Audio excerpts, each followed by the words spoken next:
It seems so unlike the Queen we think of, who was always talking about duty first. It is shocking. It's one of the most shocking things I found in the book. The palace tried to suppress all stories about Andrew and Geoffrey. Time and time again, she would give Andrew a new appointment when he was in the news on Epstein.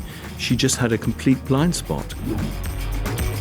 I'm Joanna Coles, this is the Daily Beast podcast, and today we have in the studio a guest we have had only online up until now, but whose book really squeezed Prince Andrew into the unpalatable place of having to give up his title Prince. Yes, I'm talking about the British historian Andrew Lownie, whose book entitled The Rise and the Fall of the House of York really precipitated the calamitous fall of Prince Andrew, not only from public life, but getting him eased out of the Royal Lodge, which is where he's been living for the past few years. And Andrew's prediction for what's going to happen to him, Andrew Lownie's prediction of what's going to happen to Andrew Mountbatten Windsor, it's pretty sticky, actually. I was a little surprised by it. So many revelations to come. So exciting to have British author and historian Andrew Lownie in the studio. I'm amazed you're even allowed into America. Well, I did fly Aer Lingus, so I thought if I'm going to go through pre-clearance, I'll be sent back from Dublin rather than from here. Okay, very smart. Also a cheaper flight, I think. It is, yes. So, Andrew, we have talked about your book entitled The Rise and Fall of the House of York repeatedly on this podcast. And I think it's fair to say that partly as a result of your book and Nobody's Girl, the Virginia Giuffre book, Prince Andrew has now had to give up his title. But it feels as if the entire royal family is in some kind of transitional phase. What are your thoughts about where the royal family is right now? Well, I think it's beyond transitional. I think they're in trouble. I think You actually think they're in trouble? Yes. I mean, I think, the whole point of the book was this was about financial corruption at the heart of the royal family, and Andrew was being protected. It was operating with the connivance of the institution. And so now people are asking wider questions beyond Andrew about how this was allowed to happen, why he wasn't dealt with earlier, and how he continues to be protected. So, for example, there's a story in the paper today about how the king has had a meeting with the king of Bahrain in order basically to facilitate Andrew's escape to Bahrain. So Andrew, formerly known as Prince Andrew, is moving, actually, as you had predicted, to Bahrain, you think? Yes, I think there's a good chance of that. I mean, I've always said that if charges were brought, and I think they will be brought, that he would scupper in the way that King Juan Carlos of Spain has done so and gone to live in Dubai. And what would the charges likely be against Andrew, formerly known as Prince? Well, there are lots. I mean, there's the whole sex-trafficking. I mean, the point is that Virginia Giuffre was ordered out of a book by Andrew. She didn't go there voluntarily. The Met have investigated this 3 times, said there was nothing to see there. There's now pressure on them to actually do a proper investigation. When I asked for Freedom of Information Act question, they wouldn't even answer me. This whole crisis has been driven by the public, who are kind of fed up with cover-ups, with the protection of elites. And the press have realised that, which is why they've felt emboldened to ask tougher and tougher questions. And the royals are now aware of that. And to save themselves, to save wider questions about royal privilege and accountability, they've thrown Andrew to the wolves, in effect. There are also clearly all the questions about his time as a trade envoy. I think there's a lot of material there. All that material I would happily pass to the National Crime Agency or to the Met. And have they asked you for your help? Nope. I repeatedly said that I would give them help. In fact, 20 years ago, MPs were very keen that the National Crime Agency did investigate Andrew. They're still holding back all the files on Andrew covering his time as a trade envoy. These files, by law, should actually be in the public archives. And even now, I'm getting, for example, redacted names of people who accompanied him, when we even had those names 30 years ago in the court circular. So they're actually going backwards on what we actually was in the public domain before. Wow, it's an amazing story. So One of the things you said when we last spoke, you were in London, I was here, which generated an enormous number of comments, and I'd love to address and sort of unpack with you properly, is this idea that he was the Queen's favourite son, so he was the number 2 son, and that she protected him, and that both her and her husband, both the Queen and Prince Philip, knew of Andrew's bad behaviour and really didn't do anything to rein him in. It seems so unlike the Queen we think of, who was always talking about duty first, and yet she appears to have had this second son who had no interest in duty apart from to himself and to serve his own needs. Yeah, it is shocking. It's one of the most shocking things I found in the book, and it goes against the narrative. The narrative was always you put the monarchy ahead of a family, often to their cost. But, time and time again, I've got stories of diplomats going to her with complaints about Andrew. The palace tried to suppress all stories about Andrew and Geoffrey to the extent of forbidding or telling ABC that if they wanted to run a story, they wouldn't have access to the to any members of the royal family again. Time and time again, she would give Andrew a new appointment when he was in the news on Epstein. So he was made a Knight of the Garter, he was made a Vice Admiral of the Navy, which he still is. He was made that after the revelations about Virginia Giuffre? Yeah. Absolutely. So she rewarded him with a Knight of the Garter, which sounds like the most insane, arcane British thing. What even is the Knight of the Garter? Well, the Knights of the Garter, I think, restricted to about 20 of them. It's for the most prestigious, people in public life in Britain who've really achieved something very, very notable. Mm-hmm. About half of them are members of the royal family, so you kind of think it's just them giving themselves baubles. And They like to parade around in their robes. It was one of the things that Andrew liked best. And even after he lost his royal role, he was still able to go to the lunch, even though he wasn't able to parade in the street because he'd clearly be pelted with eggs. So she was escorting him to events, getting to sit beside her in the car, going to church, everything to send out the signal that the royal family actually believed that he was an innocent man. And so the Queen was giving him air cover and baubles, as you say. What about the Duke of Edinburgh, her husband, who was supposed to be the one that sort of led the actual family? Yeah, this is a great mystery. I can't explain it. I mean, I know, was very concerned about the Sunninghill sale. This was the sale of the house the Queen had given Andrew as a wedding present, which was sold for £3 million more than the asking price when there was no other bidder. And he realised that didn't look good. He was the one who basically said to Andrew, the game's up and you've got to drop out of public life. So he did call the shots in many respects. But my understanding is that when he raised these matters with the Queen, she just had a complete blind spot and her son could do no wrong. And yet she seems to have been harder. And, I'm just going on things I've read, perhaps written by you. But she seemed harder on Prince Charles, who would become king. Is that fair?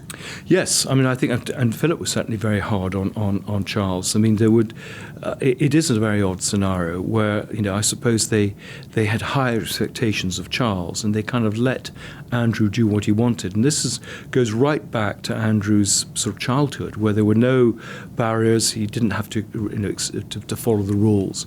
And he realised he could get away and the rules didn't really apply to him. And that's happened right up to the present day. The fact is that this problem should have been dealt with 10, 15 years ago. And even in 2019 or 2022, when he was withdrawing from public life, they didn't really do anything. Even now, he hasn't lost his titles. He's been taken away from the peerage, but he still holds his titles. And as I say, he's still a Vice Admiral in the Navy. So it's all window dressing. He's not going to move to a little 2 up, 2 down on Sandringham. He's going to move to a nice big house with servants. His life is not really going to change. And possibly he is going to be aided to basically get away from justice in this country with the help of the king. So let's think about the king's role in all this, because this is also complicated by the fact that we know he has cancer. We don't know what kind of cancer, because in classic royal family sort of tradition, they put out some of the information, but not all of the information. So we're told that it's he's living with cancer, but it can't be cured, which has led to speculation about how much time he's got left. And then you've got Prince William, Prince of Wales, sort of limbering up in the sidelines to get ready to take over. So between the king and Prince William, who has the most say at the moment now about what happens to Andrew? Well, I think we're in a transitional stage in the way we were when Charles was taking over the duties of the Queen in the last few years of her life. And William is calling more of the shots. Charles is interested in his legacy. William is interested in governance. And he doesn't want to inherit the problem of Andrew, so he wants the stables clean before he gets there. Charles is reluctant to do that. The tensions between the two of them. Charles is still the workaholic who feels that the royal family should be there and kind of spread themselves pretty thinly. William feels that they should be focused on a few key things. They should get their mental health and their families as a priority, and wants a much more slimmed-down European-style monarchy. So there is this tension. There's always tension between Prince of Wales and a monarch, but it does seem to be, particularly over Andrew. Charles is much more forgiving. William, I think, is much more ruthless. He doesn't have any sentimental attachment to his uncle. So when William takes over as king, Sandringham will be his Norfolk property, right? I mean, I'm assuming that he'll take it over. So will he want Andrew living on the premises? I don't think Andrew will be there. I think Sandringham... you don't? No, I think Sandringham is a temporary spot. He may not even ever go there. As I say, if charges are brought, I think he will leave the country. One of the things with Bahrain, I think, is that he will be protected there. They will not be able to extradite him to either Britain or the States. So, and I think he may be going there sooner than everyone thinks. The line always also is security, so we won't tell you where he's going for his own security. So he may not even go to Sandringham. He may go somewhere else. So he'll go direct, you think, from Royal Lodge, which is where he still is, right, with his 30 bedrooms, to Bahrain to avoid ending up in jail? I think so. He was meant to leave Royal Lodge as soon as was practicable. Well, that was to a month ago.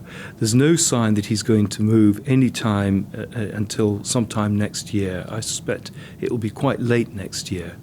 So, they're playing the whole thing long. What they're saying in public and what's actually happening in reality are two very different things. And that, I'm afraid, is the same story as always with the royal family. It's all smoke and mirrors and window dressing. So the third child in the Queen's 4 children is Princess Anne, who I think is probably the child that people are most fond of. She seems to work very hard. She's kept below the radar. She doesn't seem to behave badly as far as we know. What does she think about all this? Do we have any sense of it? And of course, she had her own mysterious accident where she was found in a field, right, with a head injury.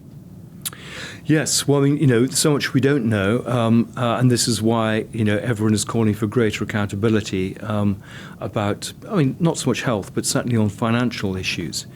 I think there is some sympathy in the royal family for Andrew. I mean, that he's clearly not in a good way at the moment. He's kind of fighting this. He feels he's been hard done by, and they, I think, are wanting to keep him on side. The real worry is Sarah Ferguson and what she might do, because of course she's also now lost her property and she's lost, or where she's living, and she's also lost her title. So has she moved out of Royal Lodge? No, she's still there for the moment, but I think she's trying to work out where to go. And there are various options. One is to go and live with one daughter in the Cotswolds, another is to go and live in Portugal with another. I think Richard Branson and some of her sort of mentors have offered her things. She's just sold a £4 million house in Belgrade, in London, so she's not short of money. She could easily go and rent somewhere. She at one point was going to move to Switzerland, so that's another option. I doubt she'll want to go to the Middle East. But, there are a lot of options there, and people say she may even come to the States, where she's always been far more popular than she is in Britain.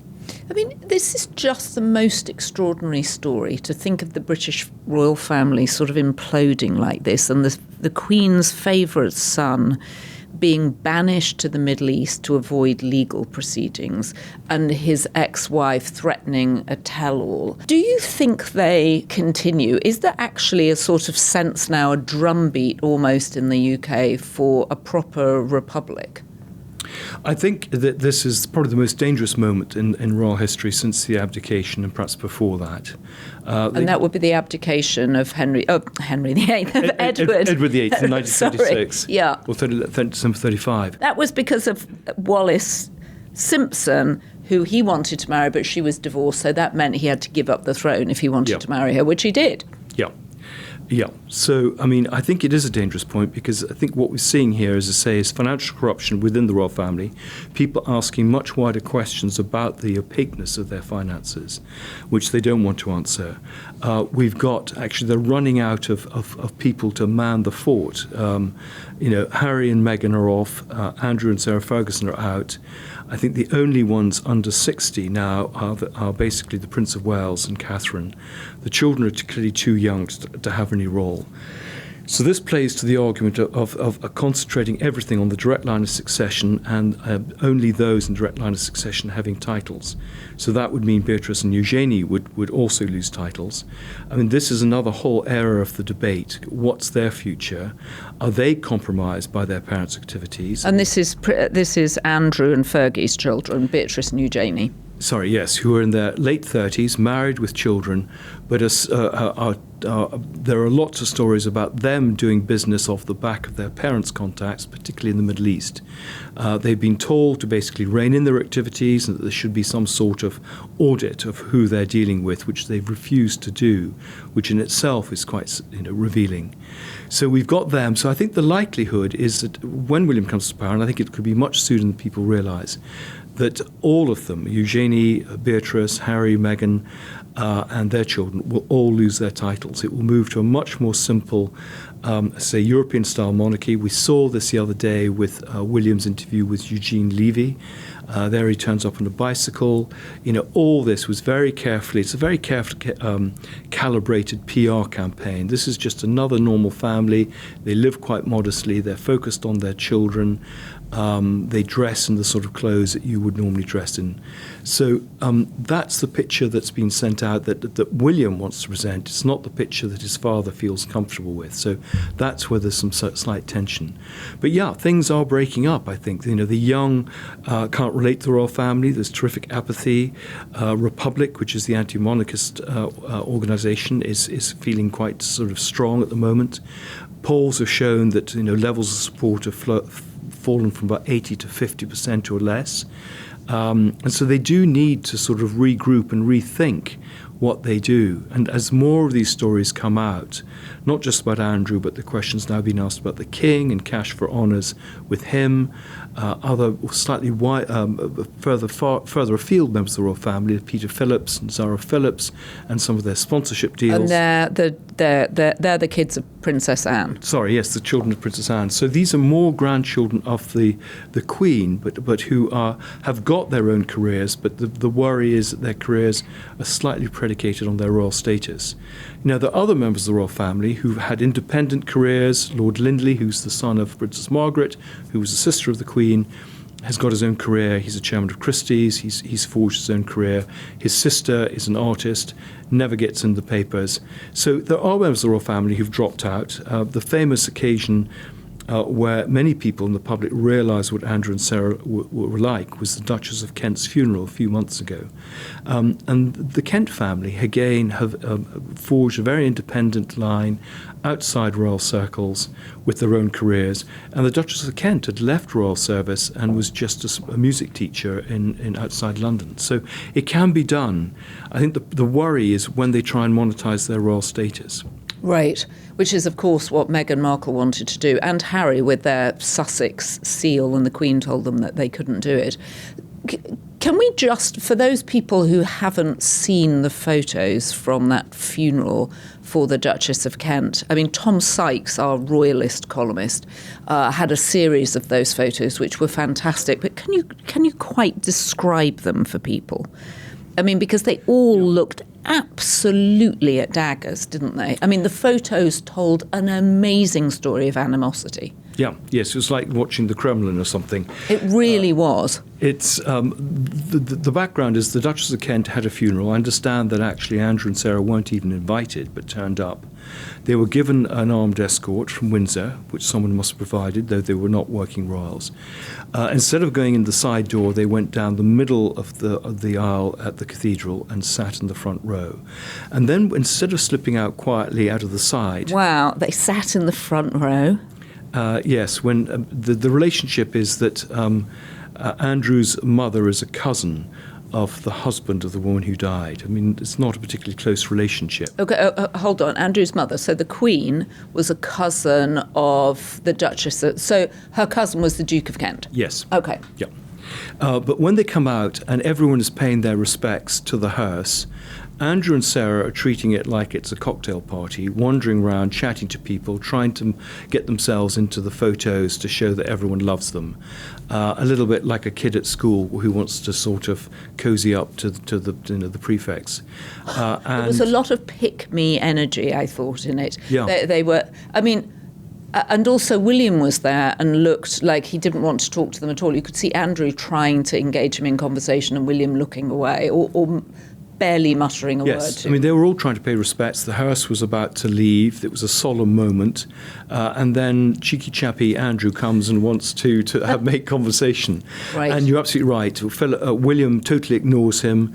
And also they kind of move right to the centre of the sort of pictures. Instead of hanging back at the sides or at the back, they kind of want the front stage. And we've seen this time and time again when they were invited back to Sandringham, which was the first time that Sarah Ferguson had been invited back for many years. She kind of gurns her way and goes and waves to the crowd as if she's the centre of attraction. But we've got to remember we're dealing with two prime narcissists here. Right. And this was their opportunity for a bit more, a bit of attention. Well, they certainly got the attention. Does Fergie get on with the king? I mean, what do the king and Camilla think of Fergie? Well, that's an interesting relationship. Prince Philip couldn't stand Fergie, and she was banned from all royal events while he was alive. Fergie pretends that the Queen was very fond of her, which she was to a limited extent, in that she was fond of her grandchildren. She was pleased that Fergie had basically taken Andrew off their hands. But, she could see her faults. Camilla had been very friendly with Sarah Ferguson's mother, and indeed Mark Shand, her brother, had worked with Sarah in an animal charity. So there was a bond there. And when Philip died, and then the Queen died, Fergie used Camilla as a way back into the family. Charles is quite sentimental, he's quite forgiving, and he kind of thought, well, we better get her back in the fold. She's sort of kind of safer here, and we're all one big happy family. And William didn't like that. Many other members of the royal family didn't like that. Edward particularly and Sophie haven't got a good relationship. And Edward is the younger child, the youngest child of the Queen. He's the fourth child. Right. So she kind of wormed her way back in. So having been the outcast for 20 years, suddenly she was having Charles kiss her hand at Ascot. She was in the royal box at Wimbledon. And everyone was slightly surprised because of all the embarrassment she'd brought to the royal family over the previous years. But this clearly was a sort of reset. And now, of course, they're now realising that was a bad idea. And I think the worry is that Charles is going to do this naively all over again with Beatrice and Eugenie. The deal for Andrew leaving Royal Lodge, because he's an uncast lease there, and Tom Sykes is very good on this, is that there was no voluntary, I mean, he could only go voluntarily. Well, the only way he was going to go was if he was paid large sums of money to go, and he felt that his family was going to be protected. His ambitions have all been transferred to his daughters, but baton, both in terms of the business activities, but also their role in the royal family, has been handed to them. And so the deal was they would retain their titles, which of course are their calling card for doing business in the Middle East, and they would be welcome at Sandringham at Christmas. They would be part of the royal family. And on that basis, he was prepared to go.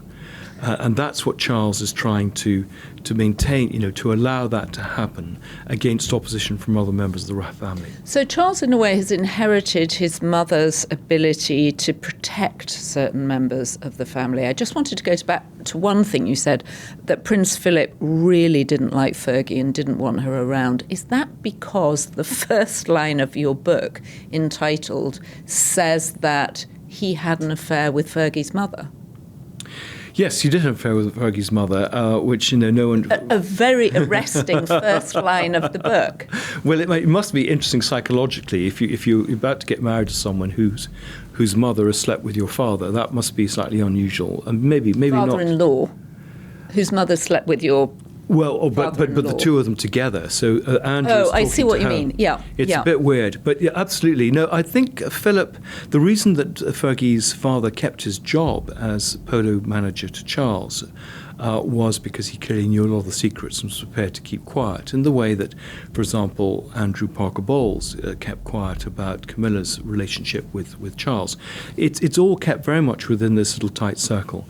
I think Philip wanted Fergie out because he could see the reputational damage that she was doing.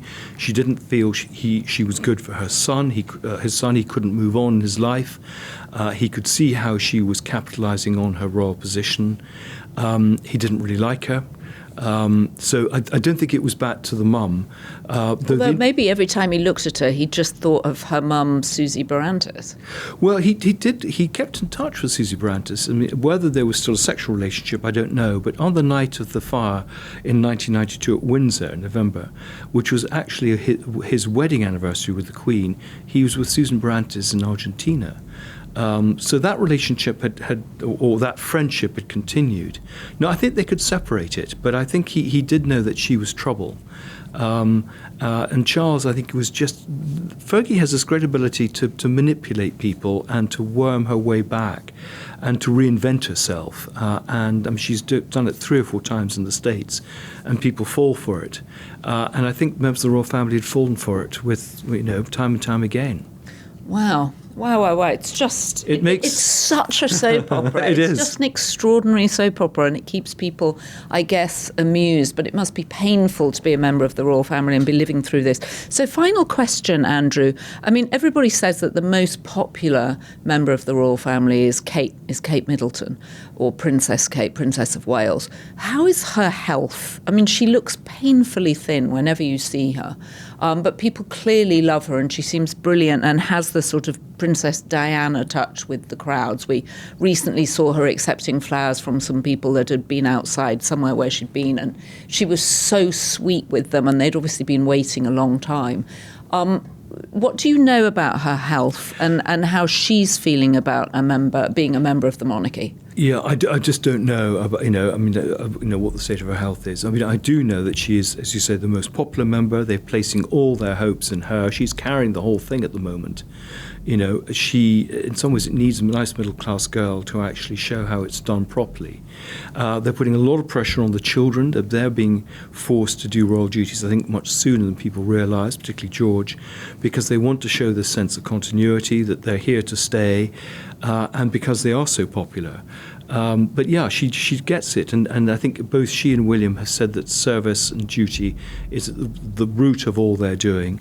The trope of the crown was between public duty and private pleasure, and people like Andrew and Fergie are in the private pleasure bit, and William and Kate are in the public duty bit. So that's this is their sort of addition to say, look, the royal family can survive. It's in good hands for the future. But as you say, the big unknown is her health, and clearly, if she is as ill as some people say, then that is a real problem for them. Wow. Well, Andrew, it's wonderful to have you in the studio. Our viewers and listeners love hearing from you. We've had huge numbers of comments. So promise me that you will keep us up to date with this extraordinary soap opera.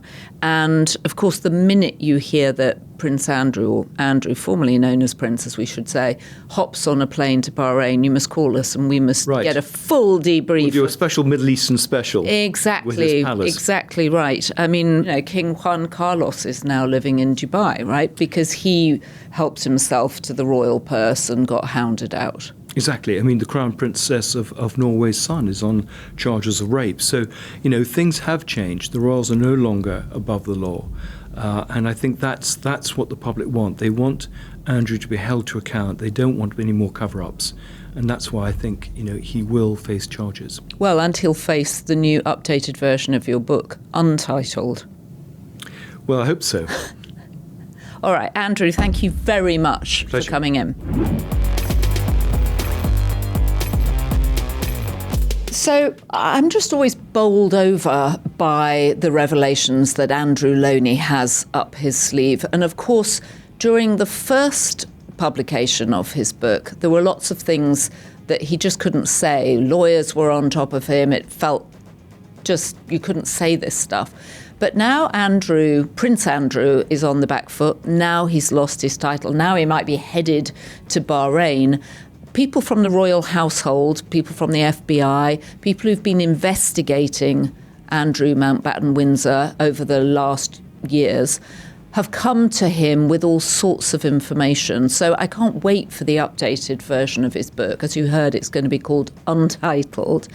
And, well, more revelations to come. It's remarkable.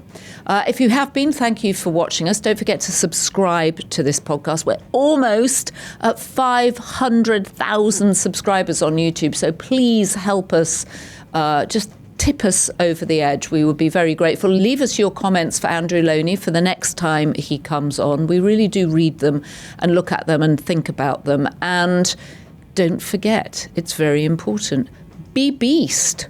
And I'm going to give a shout out to our Be Beast tier of our Beast community members. Sandra Clark, Methinks, Travels with Carl, Andrew Beaver, Capinator, Harry Clark, Dawn McCarthy, Daniel Doglover, M. Greiner, Fulvia Orlando, Herbie, Andrew Mellor, Laz Conde, Bonzo, Val, Love Francisco, Heidi Riley, Karen White, Connie Rutherford, Sharon Shipley, Bocock DC, and Andrea Hodel. And thanks to our production team, Devon Rogerino, Anna Von Urson, and our editor, Jessie Millward.